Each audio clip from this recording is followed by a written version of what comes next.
Umar bin Khattab mendapat surat dan berita dari negeri Syam. Dan negeri Syam ini membutuhkan pemimpin yang kekar dan kuat.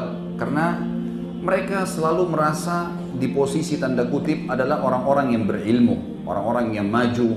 Karena sebelum Islam masuk mereka juga menjadi pusat daripada peradaban orang-orang Romawi.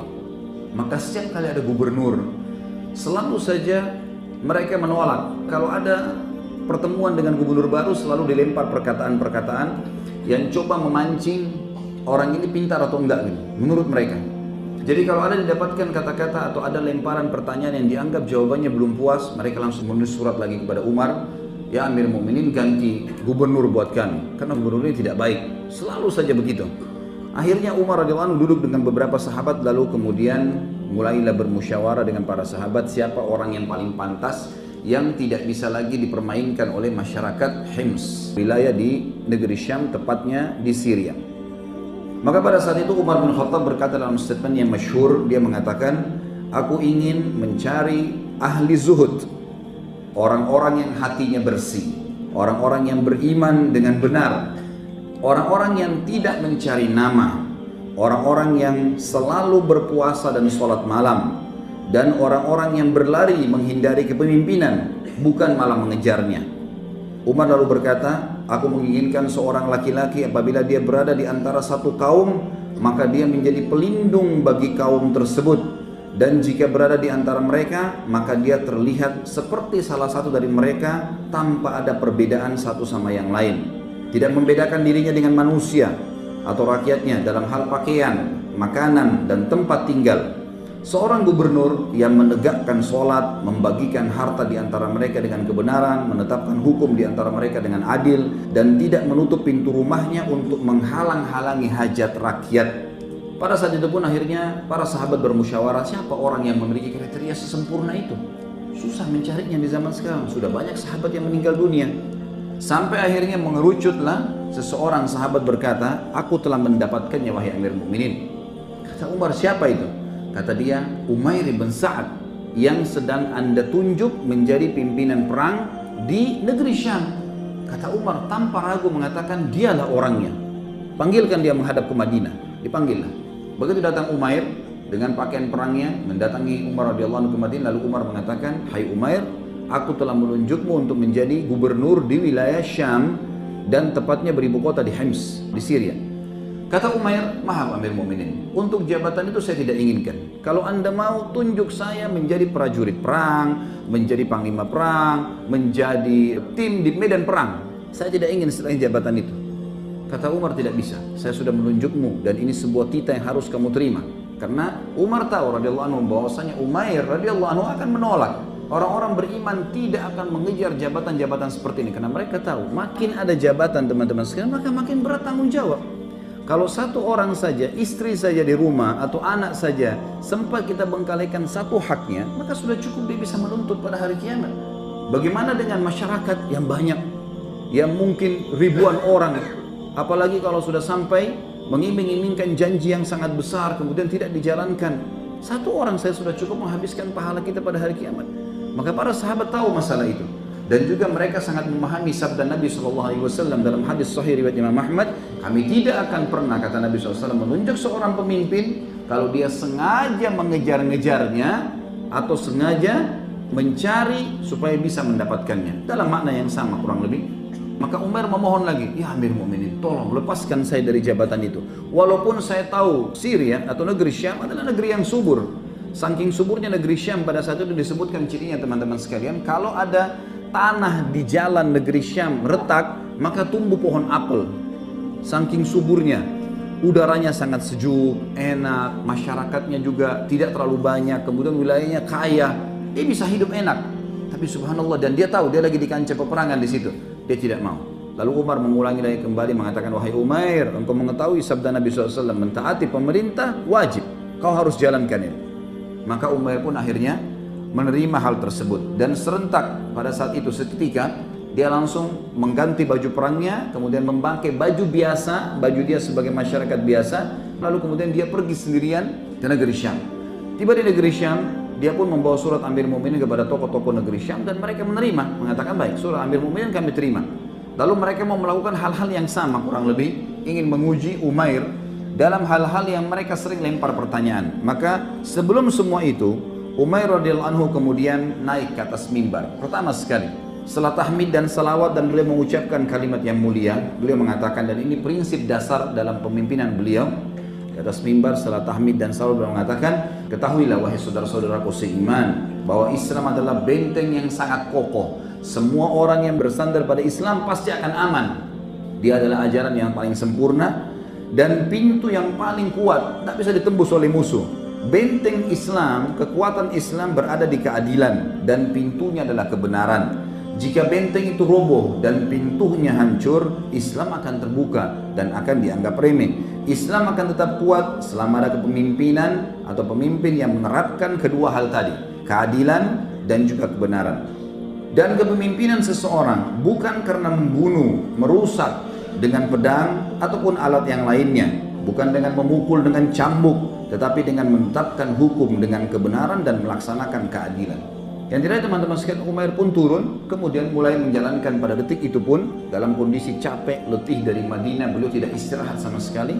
Langsung saja beliau radhiyallahu anhu menjalankan apa yang harus dijalankan setiap hari. Umair keliling di pasar-pasar, mengangkat barang-barang muslimin yang butuh diangkat ketunggangannya. Kemudian Umair memakai baju biasa seperti mereka. Umair juga tinggal di sebuah rumah yang dia bangun dengan tangannya radhiyallahu anhu dari tanah liat di sebuah pinggiran kota Hims. Kemudian di situ adalah ruangannya kecil. Istri sama anaknya pun ditinggalkan di Madinah, tidak diajak tinggal bersama dia. Kemudian dia mulai bertugas jalan. Di rumahnya cuma ada seember air untuk digunakan wudhu dan mandi. Kemudian juga ada satu piring, satu wadah untuk memasak. Kemudian 2 lembar baju. Tiap hari kerjanya Umair keliling sana sini, terus menyelesaikan permasalahan muslimin sampai ditemukan di bawah matanya berwarna hitam karena radhiyallahu anhu jarang sekali istirahat. Setelah setahun berjalan, Umar radhiyallahu anhu tidak pernah menerima pengiriman zakat mal, tidak ada pengiriman hasil dari negeri Syam. Kemana Umair ini? Dikirimlah surat. Umar radhiyallahu anhu mengirim surat kepada Umair yang isinya berkata, kalau suratku ini tiba padamu, maka datanglah segera wahai Umair. Umair pun datang, kemudian membawa apa yang dia miliki tadi. Rumah yang dia punya tadi, yang dia bangun sendiri dengan tanah liat, di tanah yang dia beli pakai uangnya kecil sekali. Tapi saya coba berusaha cari, tidak saya temukan ukuran rumah itu yang disebutkan kecil. Intinya adalah beliau merobohkan bangunan rumahnya itu, tanah-tanah liatnya, kemudian beliau mengambil embernya yang dia biasa pakai, piring dan pancinya, dengan baju yang dia pakai 2 lembar. Jadi rata kembali tanah itu. Kemudian dia mengembalikan tanah kepada orang yang dia beli. Ambil tanah ini, hadiah buat kamu, saya nggak usah jual. Kemudian dia pergi ke Madinah, jalan kaki. Tiba di Madinah radhiyallahu anhu, menemui Umar dalam kondisi lesu, kotor pakaiannya, kakinya sampai luka-luka karena jalan kaki dari negeri Syam. Dari negeri Syam teman-teman sekalian ke Madinah kalau pakai kuda sebulan. Bagaimana dengan jalan kaki? 3 bulan. Dia cuma berhenti kalau lapar, makan daun di jalanan, ambil sesuatu yang memang tumbuh. Dia tidak minta sama orang, orang pun tidak tahu kalau ini adalah gubernur negeri Syam. Tiba di Madinah, menemui Umar di masjid. Maka Umar pun melihat keadaan Umar lalu bertanya, wahai Umar, setelah salam, segala pelukan, kemudian kata Umar, hai Umar, kenapa keadaanmu begitu buruk? Sungguh kusut wajahmu, kakimu sampai berdarah, bajumu sampai kotor, dan apa yang kamu bawa ini? Ember dengan 2 lembar baju. Kata Umar, ya Amirul Mukminin, aku membawa dunia kepadamu. Umar berpikir mungkin akan dibawa hasil dari negeri Syam, mungkin menyusul. Lalu kata Umar, mana dunia itu? Mana setorannya? Kata Umar, ini yang saya miliki. Inilah dunia yang saya bawa.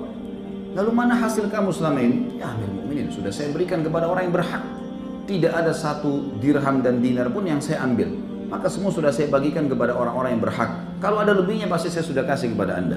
Maka kemudian kata Umar, kalau begitu bagaimana kau tinggalkan keadaan negerimu? Dia mengatakan dalam kondisi adil dan aman. Silakan anda tanyakan sendiri. Lalu kata Umar, kenapa kau jalan kaki datang ke sini? Kenapa kau tidak naik tunggangan? Bukankah kau bisa meminta kepada masyarakatmu? Kata Umar, saya tidak pernah memintanya dan mereka juga tidak memberikan kepadaku. Maka aku cuma menjalankan tugasku. Kata Umar, sungguh buruk penduduk negeri Syam.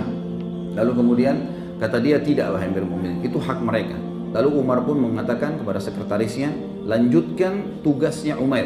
Lalu kata Umar, saya mohon kepadamu hai Amirul Mukminin, dan aku memohon kepadamu sebagai seorang pemimpin kamu dan juga sebagai seorang sahabatku, karena sama-sama sahabat Nabi SAW.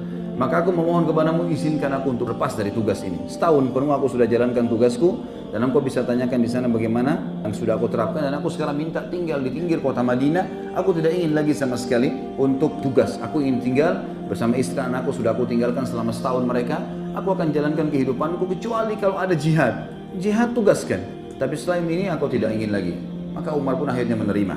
Begitu tiba di rumahnya dan tinggal di sebuah perkebunan kurma kecil, istri sama anaknya tinggal di situ, maka Umar pun masih ingin menguji pada saat itu Umair. Dalam riwayat dikatakan, maka Umar pun mengutus seseorang yang bernama Harith, dan Harith ini membawa satu kantong yang berisi 1000 dinar, cukup banyak tentu jumlahnya. Lalu kata Umar kepada orang ini, Harith, hai Harith, datanglah ke sana, jadikan dirimu seakan-akan tamunya Umair, dan lihat, karena saya tidak tahu apa yang dia kerjakan di negeri Syam. Benar nggak uang-uang itu dibagiin sama orang? Tapi saya tidak ragukan keimanannya. Cuma saya ingin mengetahui. Coba kamu datang ke sana karena dia tidak mengenalmu, kemudian kamu coba tinggal bersama dia menjadi tamu. Lihat apa perilakunya dan bagaimana kehidupannya. Kalau seandainya engkau lihat dia dalam keadaan susah, berikan kepada dia 1000 dinar ini. Kalau engkau melihat dia dalam keadaan tenang, aman, gak ada masalah, ya udah bawa kembali duit ini. Kata Harith, baiklah. Datanglah Harith, sengaja lewat di depan kebun kecilnya Umair. Umar begitu melihat dia lewat, dia memberikan salam. Kata Umair, masuklah, semoga Allah selalu menjagamu. Masuk orang itu, dia mengatakan, silakan kalau mau jadi tamu di tempat saya. Kata Umair tanpa orang itu bicara, silakan kalau mau jadi tamu, silakan. Mau minum, mau nginap, mau makan, silakan. Kata Harith, iya, saya akan menjadi tamu Anda selama 3 hari. Kebetulan Umair memang tidak mengenal kalau ini adalah pegawainya Umar radhiyallahu anhu majma'in. Harith tentu seorang tabi'in ya, bukan seorang sahabat. Maka Harith pun mulai kumpul, kemudian bertanya. Begitu duduk langsung kata Umair, dari mana asal? Dari Madinah. Bagaimana keadaan Amir Mu'minin? Baik saja. Bagaimana keadaan Madinah? Baik saja. Bagaimana keadaan muslimin? Semuanya baik. Lalu bagaimana secara khusus hukumnya Amir Mu'minin Umar? Kata Harith, Amir Mu'minin Umar menghukum siapapun termasuk anaknya sendiri. Kalau berbuat salah maka dihukum oleh dia. Kata Umair, semoga Allah menjaga Umar, dia sangat berpegang teguh pada agama Allah. Kemudian berjalanlah kehidupan. Ternyata Umair memiliki kurang lebih beberapa roti gandum yang sudah kering, yang beliau makan dengan istri sama anak. Tapi karena ada tamu, mereka tidak makan. Oleh Umair dikasih kepada Harith. Harith pun memakannya sambil melihat. Memang tidak ada makanan sama sekali. Setelah 3 hari, dan memang ini masa penyambutan tamu 3 hari dalam Islam, Umair mengatakan, wahai saudaraku, semoga Allah selalu menjagamu. Kami betul-betul sudah kehabisan makanan dan kami tidak bisa lagi menghormatimu sebagai tamu. Silakan cari tuan rumah yang lain, kami nggak punya apa-apa lagi. Maka kata Harith, ketahuilah aku adalah utusan Amir Mu'minin dan aku disuruh memberikan kepadamu 1000 dinar ini, ambillah. Kata Umair, demi Allah saya nggak butuh sama sekali. Kalau saya masih punya makanan maka cukup, saya nggak perlu sama sekali. Kata dia, silakan, kamu tetap harus ambil.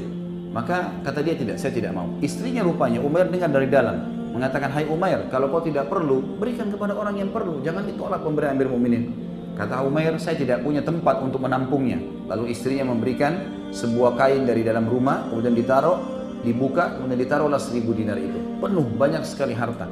Dan akhirnya setelah diterima pun karena istrinya memberikan masukan, lalu kemudian dibagikan kepada fakir miskin atau masyarakat sekitar sampai habis.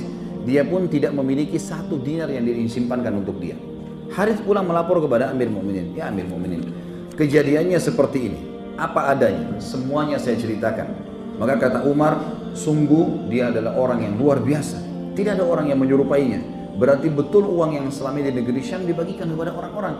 Dalam kondisi susah pun dia masih bisa melakukan hal tersebut.